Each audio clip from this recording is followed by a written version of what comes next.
Yo, what's up? This is James Patseroy natad no. So natad ta karoy bagong i-unbox na shoes. So natan yung arrival shoes karon mga lodi no, basketball shoes ni siya pero high basketball shoes ni siya. So sa logo no is makita na to ang logo ni Kobe. So atong i-unbox karon mga idol is Kobe 6 reverse Grinch. So let's go mga idol. Ato na i-unbox. So sa box pa lang niya no. Na siya reflectorized Kobe logo. Okay. So normal box lang siya. So sa content nyo no, na siya pre nga poster ni Kobe. So na siya aton siya ipagawat ko.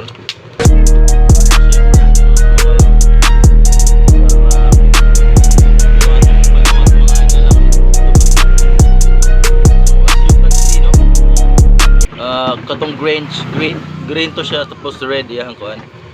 So pakita na to ang materials no. So diri no is naka snake skin mga lodi. Snake skin ni siya diri. Tapos ang Nike swoosh niya naka print lang. Dayon sa tongue part niya ang Kobe logo is naka emboss mga lodi. Naka emboss. So same din sa kilid no. Ang midsole niya mga lodi no is soft rubber no. Tapos na pa siya pa-emblem nga Mamba, Kobe Mamba. Ano? Okay, sa outsole mga idol. So kita niya ang traction pattern no. So kapit kay siya sa court. And then hard rubber po siya. Di na po siya diri naka-emboss nga Kobe logo. So arito sa insole. Sa insole ta no.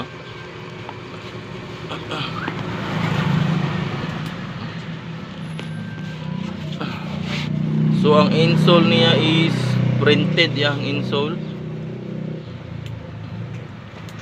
So mo na yung naka-print siya ang insole mga idol. Tahi po siya silalom no.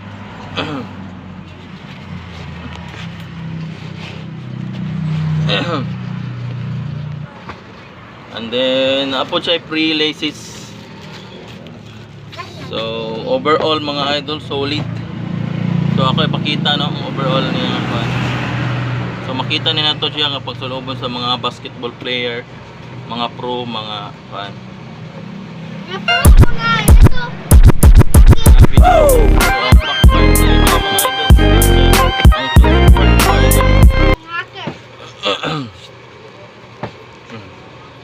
Naka Nike Zoom na po din siya nga technology.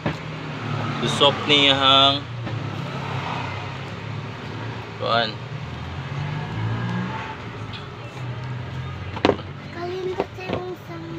So maura to mga idol no. So comment down lang mo kung ganahan mo ani nga sapatos.